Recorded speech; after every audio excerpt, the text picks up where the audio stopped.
22장 15절로부터 22절까지입니다.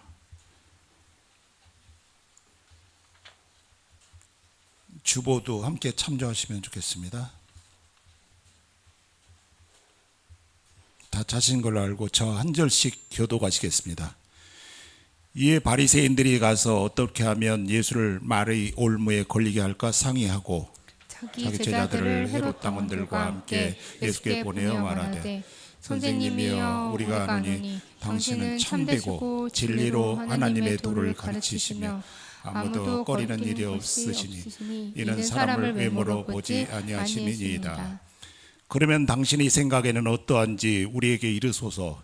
가이사에게 세금을 바치는 것이 옳으니까 옳지 아니하니까 하니 예수께서 그들의 약함을 아시고 이르시되 외식하는 자들아 어찌하여 나를 시험하느냐. 세금 낼 돈을 내게 보이라 하시니 한 데나리온 하나를 가져왔거늘 예수께서 말씀하시되 이 형상과 이 글이 누구의 것이냐. 이르되 가이사의 것이니이다. 이에 이르시되 그런즉 가이사의 것은 가이사에게 하나님의 것은 하나님께 바치라 하시니 그들이 이 말씀을 듣고 놀랍게 여겨 예수를 떠나가니라. 아멘. 오늘 말씀을 가지고 예수님의 마지막 일주일 9번째 시간으로 하나님의 것을 하나님께 드리세요라는 제목으로 우리 목사님 나와서 설교하실 때 많은 은혜 받으시기 바랍니다.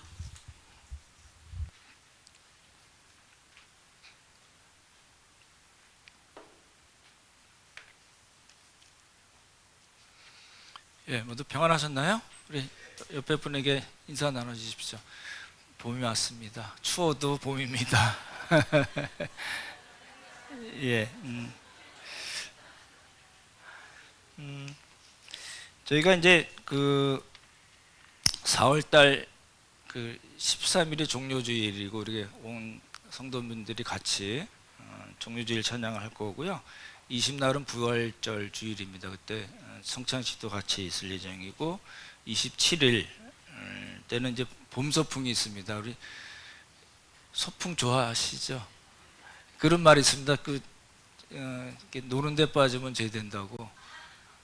꼭 다 참석하셔서 예배도 드리고 또 식사도 하고 같이 좋은 시간 같이 가질 수 있도록 이런 미리 준비를 해주시면 좋겠습니다.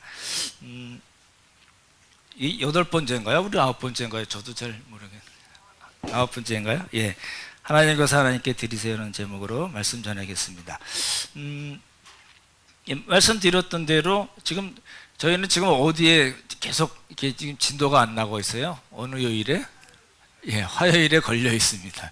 왜냐하면 이제 성전 강화, 그러니까 종교 지도자들을 대상으로 하신 성전 강화와 그 다음에 장소를 옮기셔서 제자들에게 말씀하신 올리브산 강화가 이제 화요일에 있기 때문에 진도가 안 나가는 겁니다. 하지만 그 말씀 하나하나를 듣고 이해하고 우리 삶에 적용하는 그런 일들이 있으면 좋겠습니다.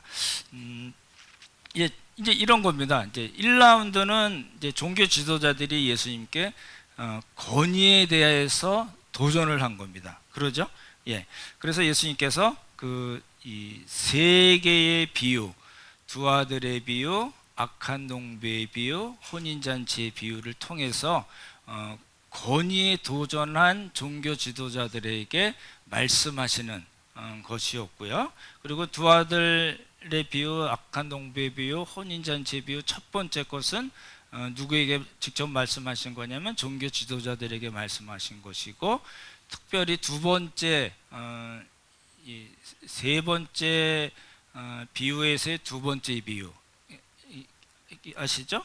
혼인잔치의 두 번째 비유는 새로운 공동체에 들어왔다고는 하지만 신분에 어울리지 않는 삶을 사는 사람들에게 하신 말씀이라는 겁니다. 그래서 이제 지난주에 작은교회에서도 말씀을 나누셨겠지만 이게 조금 혼동이 될 수 있는 부분이 있어서 오늘 말씀을 드리려다가 오늘 주제가 조금 이렇게 어려운 주제라서 나중에 우리 25장에 세 가지 비유가 나오거든요. 열처녀의 비유, 달란트 비유, 그리고 양과 염소의 비유.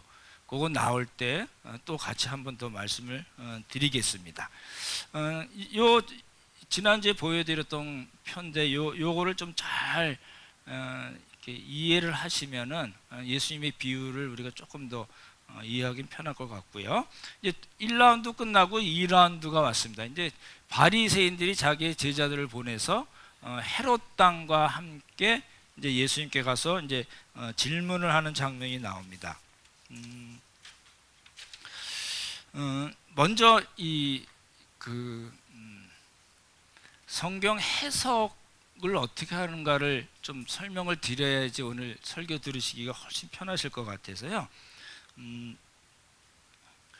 이 성경 해석의 원리는요, 비유 때도 말씀드렸잖아요. 제일 중요해, 비유 해석은 되게 어렵거든요, 사실은. 근데 너무 어렵게 얘기해서 어려운 거예요, 사실은. 이제 비유 해석은 가장 중요한 원리가 두 가지예요. 문맥과 상황을 보고 예수님께서 무엇을 말씀하셨는가, 원 포인트가 있다. 이것저것 막 이야기하시는 것이 아니라 딱 한 가지 말씀하신 거다. 그 생각만 가지시면은 비유를 여러분들이 성경을 읽으시면서 이 말씀이시네, 이 말씀이시네, 이렇게 쉽게 이해가 되는 거예요. 저 목요일날도 말씀드렸지만 우리가 잘 아는 탕자의 비유에서 예수님께서 말씀하시는 원 포인트는 뭘까요? 탕자에게 포인트가 있나요? 첫째 아들에게 포인트가 있나요? 예, 둘 다 아니죠. 뭐에 포인트가 있어요? 아버지에게. 그래서 이렇게 무한한 사랑을 가진 아버지의 비유라고 얘기하는 게 맞습니다. 그러니까 이제 원 포인트를 이제 탕자에게 포인트를 맞추고 그러면 이제 탕자의 비유라고 흔히 이렇게 이야기하게 돼버리잖아요. 그렇지 않다는 거죠. 문맥과 상황을 보고 예수님께서 그 비유를 통해서 말씀하시고자 하시는 것은 하나의 포인트다. 이게 이제 비유의 때 얘기고요. 또 하나의 특별히 오늘 가이사의 것은 가이사에게, 하나님 것은 하나님에게 바치라 라는 이 말씀, 여러분 잘 아시는 말씀인데 이게 이제 해석이 굉장히 분분해요. 제가 이 말씀 요 설교 준비하느냐고 한 3주 정도를 소비했습니다. 시중에 나와 있는 모든 그 설교나 뭐 이야기들, 그다음에 제가 가지고 있는 여러 개의 주석들 다 보고 정리했더니 한 3주 걸리더라고요. 정말로요. 안 풀리더라고요. 그러니까 이제 저도 갖고 있는 그런 선입관이 혹시 있었을지도 모르죠. 근데 이제 그 말씀을 왜 드리냐면 성경 해석엔 두 가지 방법이 있다고 그러거든요. 하나는 아이저지시스. 이게 뭐냐면, 첫 번째가 뭐냐면요, 성경 본문이 있잖아요. 그죠? 성경은 설교는 성경 본문 없이 하면 안 됩니다. 본문 한 장 있고 자기 하고 싶은 얘기 쫙 하시는 그런 건 설교가 아닙니다. 성경 본문이 있는데 어떤 방식으로 이 본문을 접근을 하냐면은 내가 하고 싶은 이야기, 내 생각, 내 주장이 있거든요. 그걸 말하기 위해서 성경을 끌어다 쓰는 거, 이거를 아이저지시스라고 그러고, 주관적 해석 또는 자의적으로 해석한다, 이렇게 표현합니다. 그런 방법이 하나가 있고요. 이런 설교들 굉장히 많습니다. 그러죠? 특별히 이제 가이사의 것, 하나님 것 이야기하면서도 그렇게 설교하신 분들이 많이 있고요. 그렇지 않고 엑시지시스라고 그럽니다. 이렇게 하는 거예요. 성경 본문이 있는데 그 성경 본문을 보면 아까 말씀드린 대로 문맥과 상황도 알아야 되고, 거기에 나와 있는 단어, 그 다음에 문법, 그리고 그 본문이 어느 문맥에 있는가를 살펴야 되고, 그리고 역사적인 상황이나 배경, 예수님이 왜 그런 말씀을 하셨는가를 이게 종합적으로 잘 연구해서 그 말씀에서 이렇게 예수님께서 하시는 말씀을 빼서 정리해서 우리에게 적용하는 것입니다. 그걸 이제 보통 이제 석이라고 하기도 하고 주석이라고 얘기하기도 하고 해석이라고 얘기하기도 합니다. 그 두 가지 방법이 있어요. 그러니까 내가 하고 싶은 얘기를 끌어다 쓸 건가, 성경에서 말씀하신 것을 우리가 잘 뽑아서 우리에게 적용할 건가의 그 두 가지 관점입니다. 되시죠? 예, 뭐 어렵게 아이조지스, 엑시지스 안 그래도 되고, 하나는 지 마음대로 해석하는 거고 하나는 성경대로 해석하는 거, 이렇게 생각하셔도 될 것 같아요. 그렇죠? 그게 이제 왜 오늘 말씀에서 중요하냐면요, 이제 말씀드렸던 대로 종교 지도자들이 한번 도전에 대해, 예수님의 권위에 대해 도전했고, 두 번째는 이제 바리새인들이 헤롯 땅과 함께 예수님께 왔습니다. 이게 재밌는 구절입니다. 가이사에게 세금을 바치는 것이 바쳐야 됩니까? 안 바쳐도 됩니까? 이렇게 얘기하는 건 두 그룹이 와서 얘기하는 거예요. 누구라고요? 하나는 바리새파, 하나는 헤롯 땅. 바리새파는 우리가 알잖아요. 근데 헤롯 땅은 뭐죠? 얘네들은 정치 집단이에요. 헤롯 왕조와 로마 제국을 지지하는 정치 집단이에요. 종교하고는 관계가 없어요. 그러니까 같이 어울려서 뭘 할 일이 없는 사람들이에요. 무슨 말씀 되시죠? 예, 그 사람들이 같이 왔어요. 뭔가 꿍꿍이가 있는 겁니다. 속셈이 있는 겁니다. 그렇죠? 그래서 아마도 바리새파 사람들이 내가 한번 요 말로 예수님을 올무에 걸어서 어떻게 해볼래 하는데, 니네들이 헤롯 땅 니네들이 같이 와서 도와주면 좋겠어, 이렇게 된 것 같아요. 그래서 이제 뭐라고 얘기하냐면, 가이사 황제에게 세금을 바치는 것에 대해서 예수님께서 말씀하십니다. 우리가 잘 봐야 될 게요, 헤롯 땅, 우리 헤롯 땅도 그렇고요, 사두개파도 그렇고요, 이 사람들은 세금을, 로마 제국에 세금 내는 걸 찬성했을까요? 반대했을까요? 얘네들은 거기서 먹고 사는 거거든요. 그렇죠? 당연히 세금 내야지, 무슨 소리야, 이렇게 얘기하고요. 열심당 이런 사람들은요,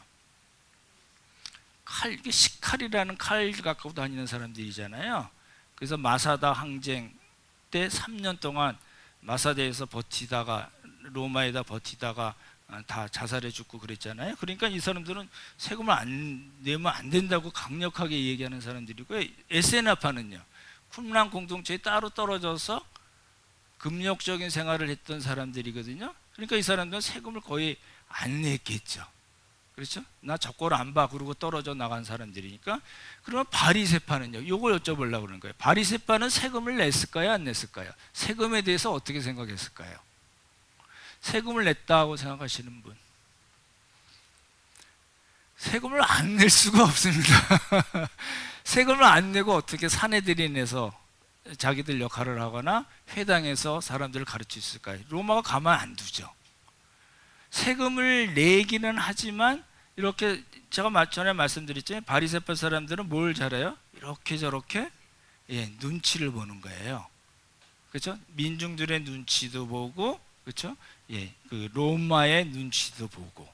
그러니까 세금을 내면서도 스스로 민족주의라고 생각했던 사람들이거든요. 민중의 지지를 기반으로 했던 사람들이기 때문에, 그렇죠? 세금을 내면서도 이제 뒤에 가서는 에이씨, 안 내야 되는데 했던 사람들로 생각하시면 될 것 같아요. 근데 그랬던 사람들이 세금을 내야 된다고 강력하게 주장했던 헤롯 땅 사람들이랑 같이 와서 예수님께 세금에 대한 이야기를 물은 겁니다. 되시죠? 예.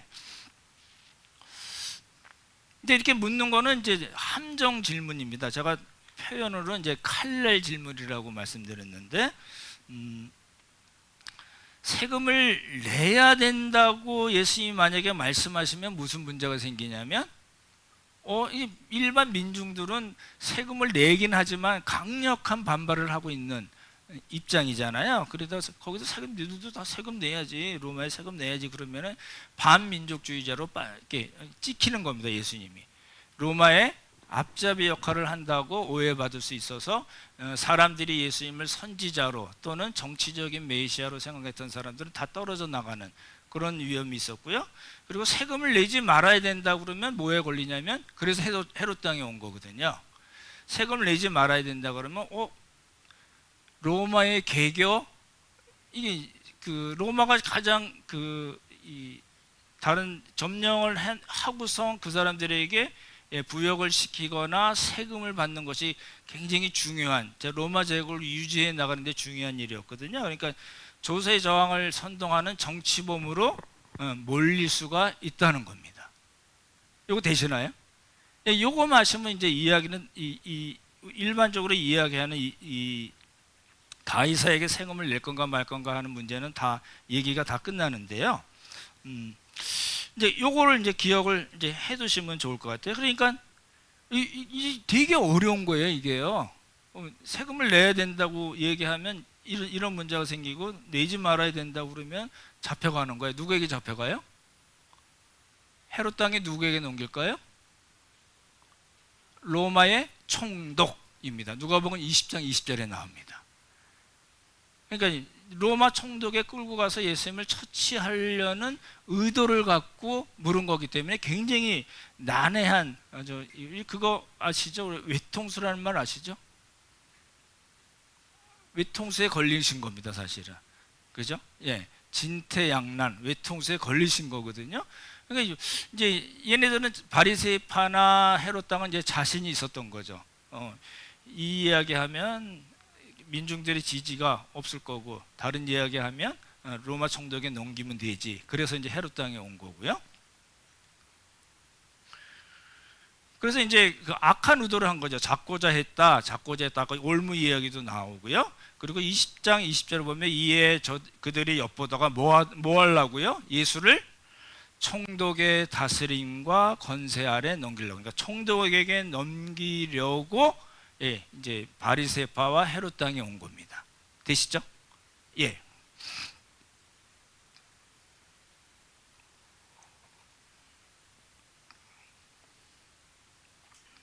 얘가 또 안 갔나요? 예, 하나 더 올려주시면. 예. 이제 오늘 말씀드릴 내용이 이제 많이 소개를 드렸고요. 이제 데나리온을 설명하기 위해서 이제 세계를 설명드리려고 합니다. 세계는 성전 낼 때, 예, 감사합니다. 성전에 뭐 필요한 것들을 하기 위해서, 근데 율법에 정해져 있는 거거든요. 그래서 이제 그때 내는 돈인데요. 이렇게 생겼습니다.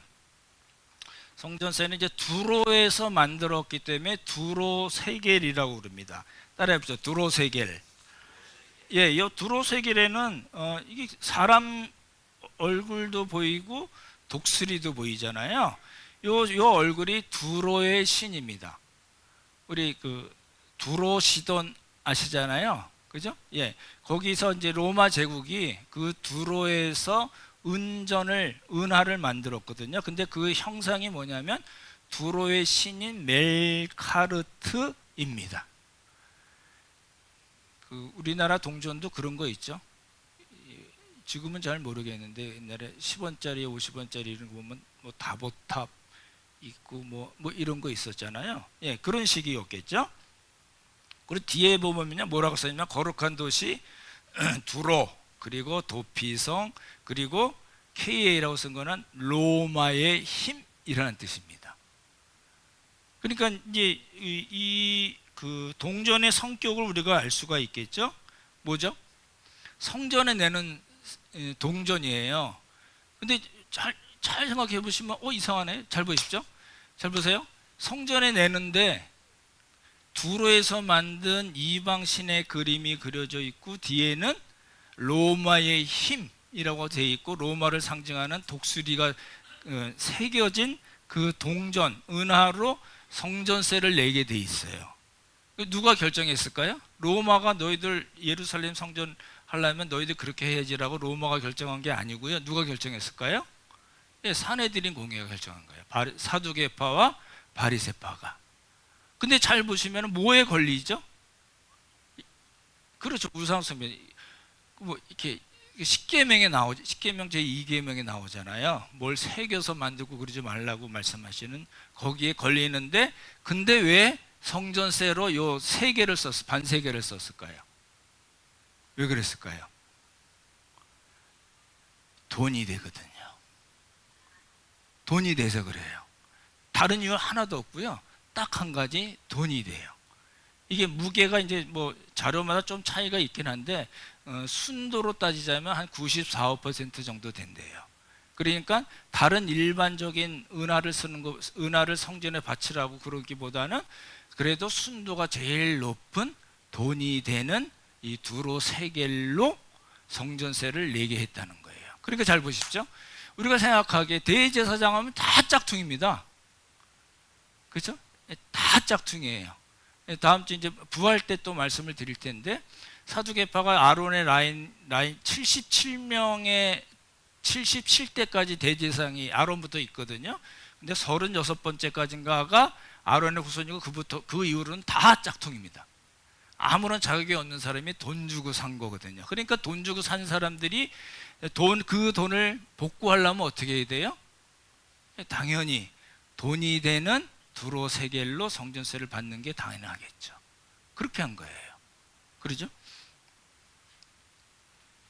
이 말씀을 왜 드리냐면, 이거 이제 율법에도 어긋나고 유대인들의 그 종교적인 성향에도 전혀 맞지 않지만, 그 세겔로, 반세겔로 성전세를 받은 거는 돈이 되기 때문이다. 뭐예요? 예, 그 사람들은 지금 돈이, 그 은화가 자기들의 우상이었다는 겁니다.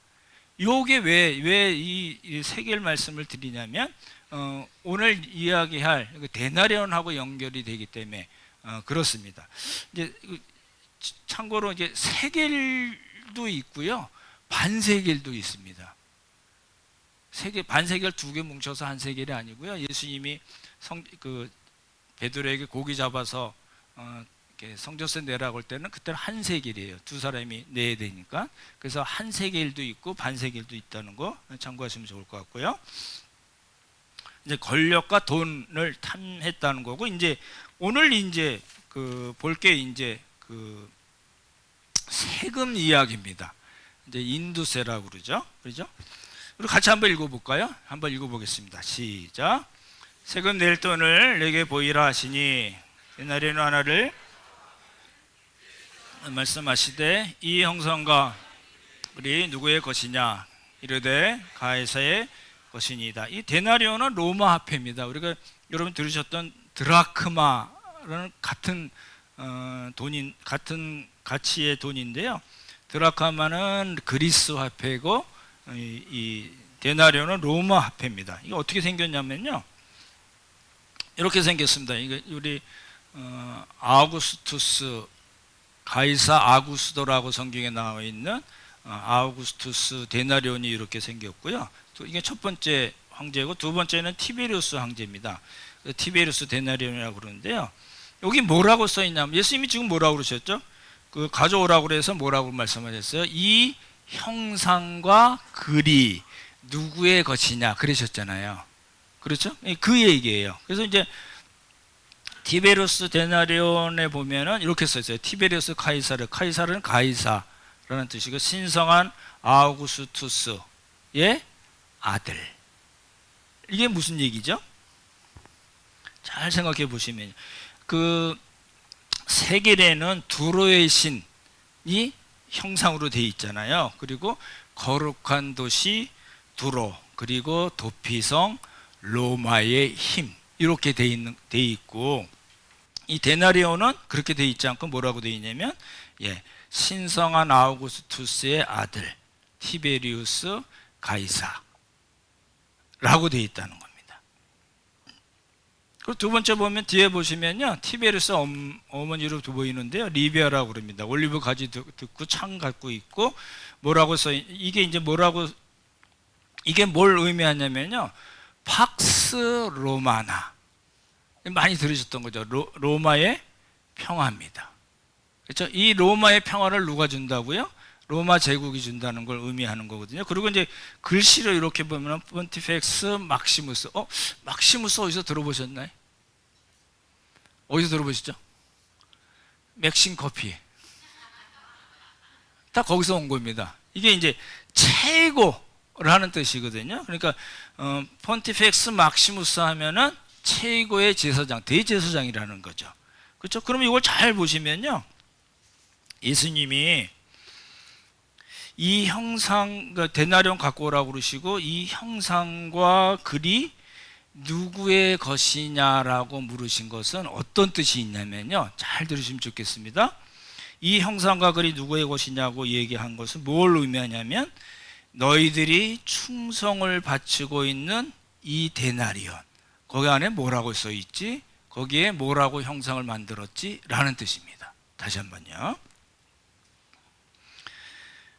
이 데나리온은 지금 어떤 의미를 갖고 있는 거냐면요, 평화를 주는, 아까 로마의 평화라고 말씀드렸잖아요. 평화를 주는 신의 아들 로마 황제라는 뜻입니다.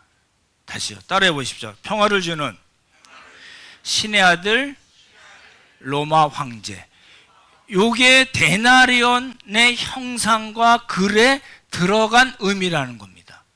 그 형상과 글이 누구의 것이냐라고 말씀하신 것은 그 형상과 글이 어떤 의미냐라는 말씀이고, 그 말씀은 뭐냐면 로마 지역의 모든 사람들에게 평화를 주는 신의 아들 누구요?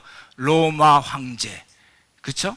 그 사람들에게 그 수많은 사람들에게 평화를 주고 안정을 주고 행복을 주고 복지를 주는 사람은 누구냐면 로마 황제인데, 로마 황제가 어떤 사람이라고요? 신의 아들입니다. 그래서 로마 제국 때 그 로마 황제 숭배 사상이 아주 극성을 이뤘거든요. 그래서 예수님이 이제 그 말씀을 하시는 겁니다. 이 형상과 이 글이 누구의 것이냐라고 이제 말씀하시면서 너희들이 너무너무 좋아하고 섬기는, 바리새인들은 돈을 사랑한다고 말씀드렸잖아요. 가부의 가산을 삼킨다고 말씀드렸잖아요. 그 사람들에게 뭐라고 말씀하시면 너희들이 그렇게 끔찍하게 여기는 그 데나리온 돈, 그거는 뭘 의미하냐면 로마 황제를 의미하는 거고 로마 황제를 숭배하는 것을 의미하는 거야 라고 말씀하신 겁니다. 일단 거기까지 들으시고요.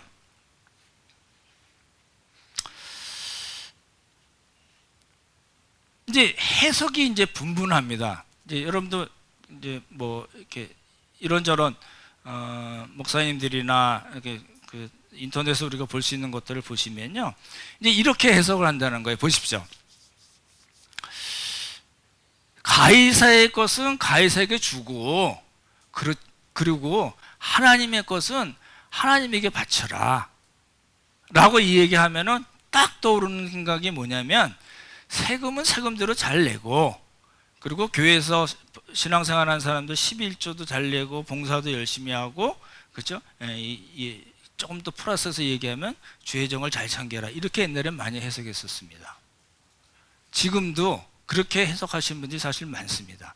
세금 잘 내고 그리고 교회에 충성해서 하나님께 충성하는 그런 좋은 시민도 되고 좋은 신자도 돼야 됩니다라고 해석하는 것이 하나가 있고요. 또 한 가지는 뭐냐면 세상 일과 하나님의 것은 관계가 없다. 세상의 영역과 하나님의 영역은 전혀 겹치는 것이 없다. 그렇기 때문에 정치와 종교는 서로 분리가 돼야 된다. 서로 타치하면 안 된다. 이렇게 얘기하는 경우가 있습니다. 이게 이제 굉장히 이분법적인 사고입니다. 성속의 분리라고 얘기하거든요. 이게 성경적인 생각일까요? 그죠? 예. 어떤 분들은 이렇게 해석합니다. 이 형상과 이 글이 누구의 것이냐, 예수님이 말씀하신 거에서 형상에서 포인트를 잡아서 가이사의 이 형상, 그러니까 이거는 너희끼리 알아서 하고, 신자들은 하나님의 형상으로 지음을 받은 사람이기 때문에 우리가 하나님의 형상을 닮아가는 일에 최선을 다해야 된다고 결론을 맺는 설교가 있습니다. 맞을까요? 틀릴까요? 아까 그래서 제가 말씀드린 거예요. 보십시오. 내가 하고 싶은 이야기, 내 생각과 내 주장을 펴기 위해서 성경에 있는 것을 끌어다 쓰는 거잖아요.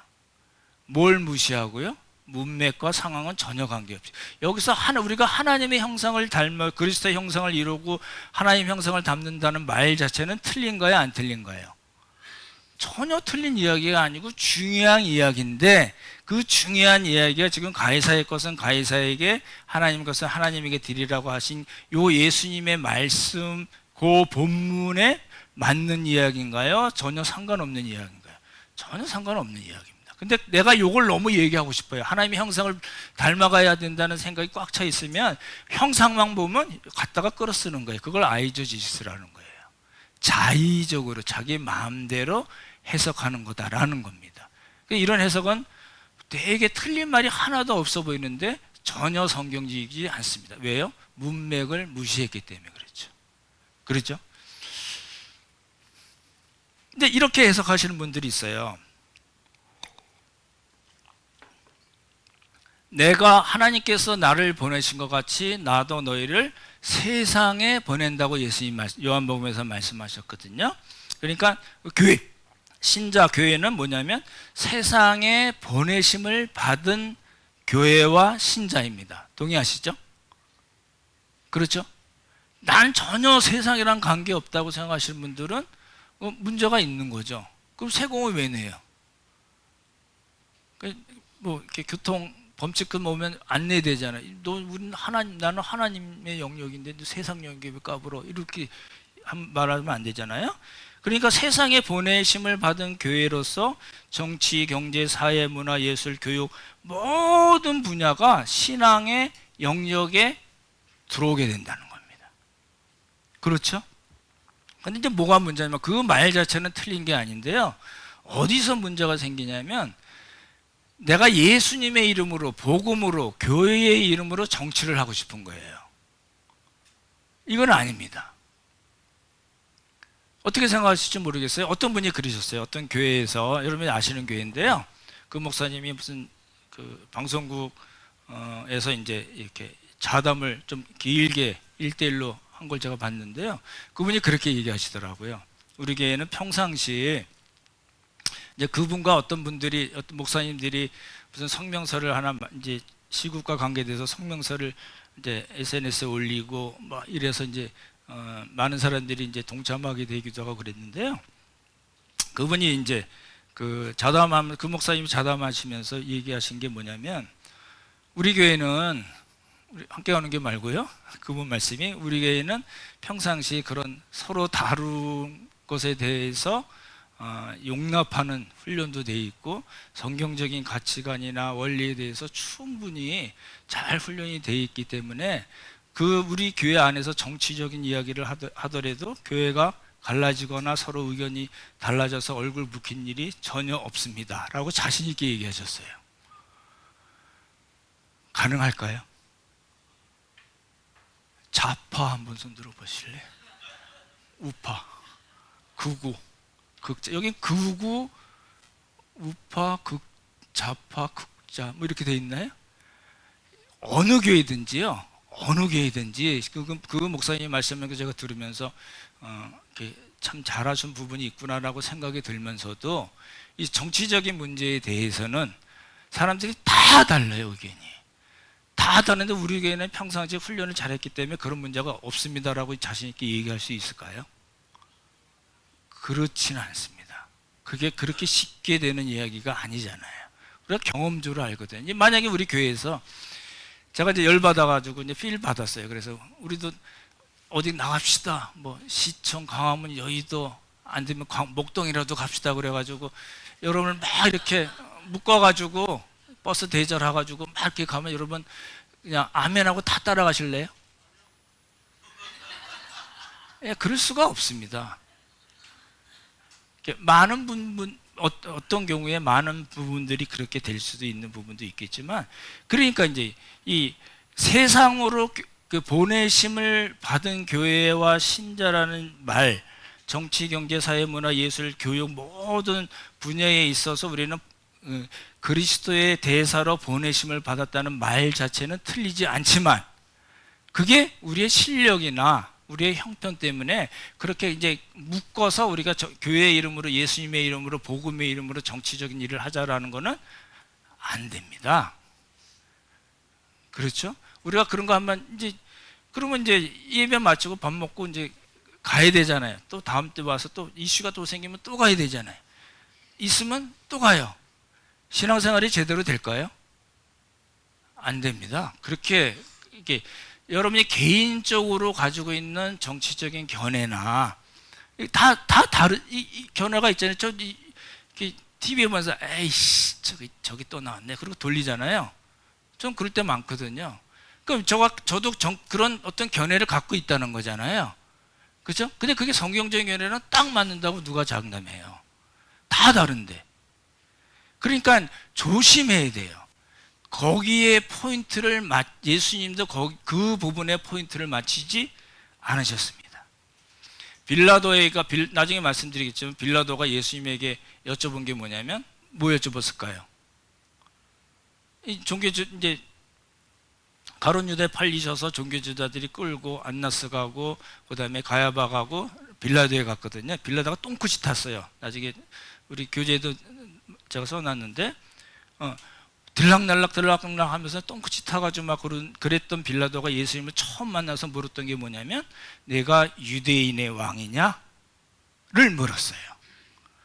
그죠? 예, 유대인의 왕이냐고 물었어요. 근데 예수님이 아니야 그렇게 안 하시고 나 유대인의 왕이야. 그러니까 묻는 거와 대답하신 거하고는 포인트는 안 맞습니다.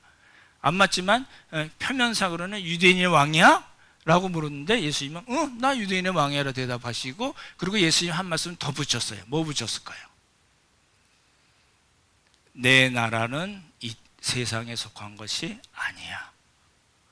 만약에 예수님의 나라, 하나님 나라가 이 세상에 속았으면 예수님이 그렇게 하시면 안 되죠. 12형이나 더 되는 그 천군 천사들을 시키셔서 로마 제국을 쓸어버리셔야죠. 그리고 유대인들이 그토록 바랬던 메시아 왕국, 하나님 나라를 세웠어야죠. 근데 예수님 전혀 그렇게 하지 않은다니까요. 그러니까 예수님의 이름으로, 교회의 이름으로, 복음의 이름으로 정치 행동을 하는 것은 아닙니다. 그냥 정치를 하시면 되지만 그걸 빌미로 정치를 하면 안 됩니다. 누구를 생각하고 설명드리는 게 아니고요. 어떤 사람을 염두에 두고 말씀드리는 게 전혀 아닙니다. 하다 보니까 그렇게 됐을지 모르지만 성경적인 원리를 지금 말씀드리고 있는 겁니다. 되죠?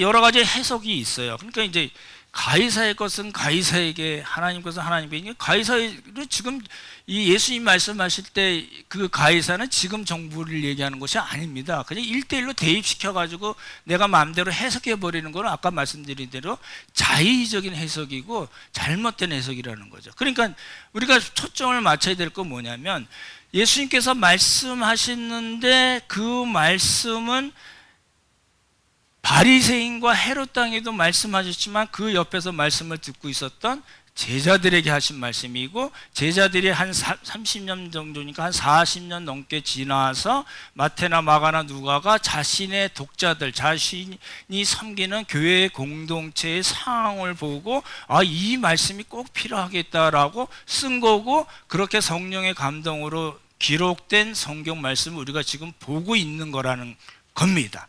그게 이제 해석의 실마리를 잡을 수가 있고요. 이제 이게 바치다라는 건 뭐냐면 가이사의 것은 가이사에게 바치고 하나님 것은 하나님께 바치다는 그 바치다는 어떤 뜻이냐면 무슨 뜻이에요?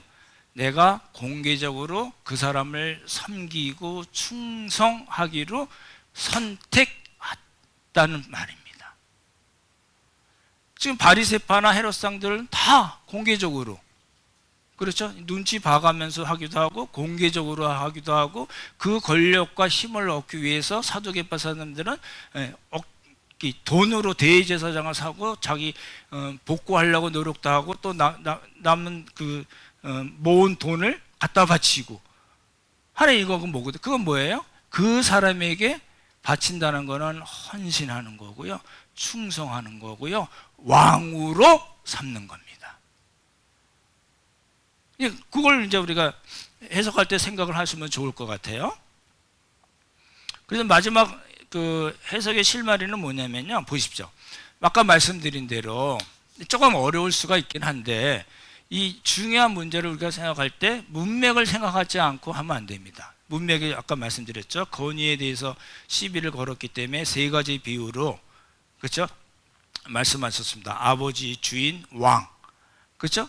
그래서 이에 열받은 바리새파 사람들이 헤롯 땅을 데리고 와서 세금 문제를 얘기하면서 칼날 질문, 함정 질문을 예수님께 말씀하시는데 예수님이 데나리온 갖고 와봐. 이 형상과 이 글이 누구 거지? 라고 말씀하신 겁니다. 그러니까 가이사의 것입니다 라고 얘기하니까 잘 들어보십시오. 가이사의 것입니다라고, 이 형상과 이 글이 가이사의 것입니다라고 그 사람들이 이야기했을 때 예수님께서 하신 말씀이 이겁니다. 그래? 그럼 가이사의 거 가이사에게 줘 라는 뜻입니다. 아까 말씀드린 대로 바치다는 뜻은 뭐예요? 예, 그 황제, 세상 그 신이 주는 평화, 행복, 권력, 돈, 그래 너희들은 그거 받았으니까 그렇게 살아. 그거 섬기고 살아. 그거 좀 로마 제국 황제를 섬기면서 살아. 하지만 하나님의 것은 하나님께 드려야 돼 라는 말은 뭐예요? 하나님만이 하나님이시라는 뜻입니다. 가이사, 하나님이 로마 황제를 하나님께서 권력을 주시지 않았으면 당연히 안 되는 거죠. 그렇잖아요? 그러니까 그런 이야기예요. 잘 보십시오. 바치다는 뜻을 이제 잘 해석을 하셔야 됩니다. 바치다는 거는 얼마든지 많은 그 혜택을 받았으니까 나는 그걸로 삽니다. 당신은 나의 주인이고 나의 왕이십니다. 나의 충성과 헌신과 나의 삶을 받으시는 분입니다라는 뜻에서의 바치다입니다. 그러니까 바리새파 사람들도 그랬고 사두개파 사람들도 그랬고 헤롯 땅도 그랬고 이 사람들은 다 뭐예요? 로마 황제가 왕이랍니다. 그래서 예수님이 뭐래요? 그래 너 그렇게 살아. 하지만 기억해야 될 게 있어. 하나님의 것은 하나님에게 드려야 돼 라고 말씀하시면서 하나님만이 진정한 하나님이심을 강조하신 겁니다. 기억을 잘 이제 제가 말씀드렸죠. 3주 동안 걸터지게 말이 이상하죠? 안 맞는 거예요. 이 말씀을 어떻게 정리할 수가 없더라고요.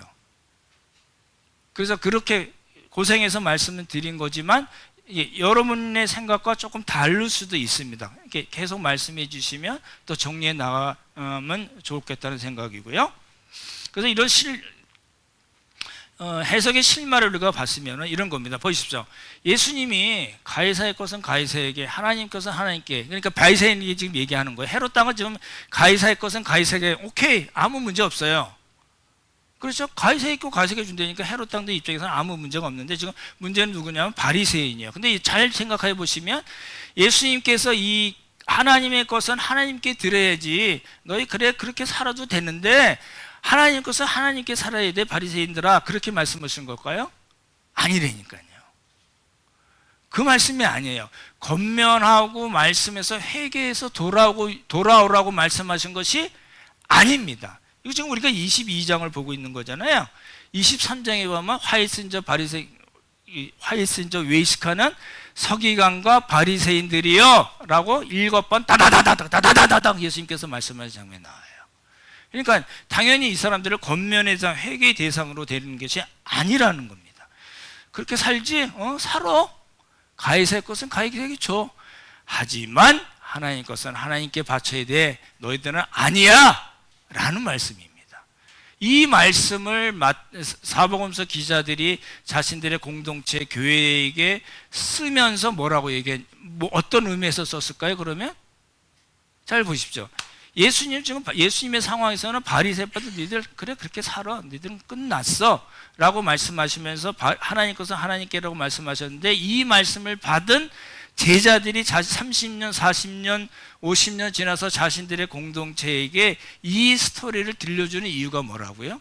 우리는 저 사람들 같이 사는 사람들이 아닙니다. 우리가 살고 있는 세상이 가이사의 세상인 것처럼 보이지만 그 가이사가 우리의 왕이 아닙니다. 우리는 살아계신 하나님, 오직 한 분이신 하나님만을 섬기고 살아야 되는 그런 하나님 나라의 백성입니다 를 이야기하기 위해서 이 스토리가 쓰여졌다는 겁니다.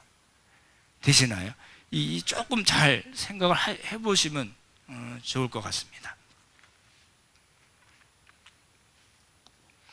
그래서 바리새파들에게 우상 숭배자고 그리고 심판과 멸망을 말씀하신 거라는 거죠. 이거 또 나왔죠.